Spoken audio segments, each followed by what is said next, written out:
Una galeria i part de la cuina d'un pis del carrer Mare de Déu del Pilar s'ha cremat aquesta tarda a Cardedeu.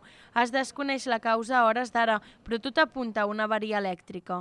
Doncs aquesta tarda hem vist que hi havia com una pujada de tensió a l'edifici, les llums s'encenien, s'apagaven, hi havia una avaria amb l'electricitat. Jo he marxat de casa, he anat a buscar els nens, i al tornar a casa ja hi havia el fum, i a poc hem baixat tots a la zona comunitària i a poc hem vist com començaven a sortir flames.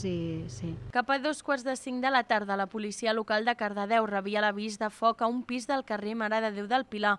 4 dotacions de bombers, 3 de Granollers i una d'ajuda de Santa Maria de Palautordera s'han acostat a la zona afectada per posar fi al foc, que ha cremat la galeria i part de la cuina. En el moment de l'incendi, al pis només hi havia el gat, que ha necessitat oxigen però que es troba fora de perill.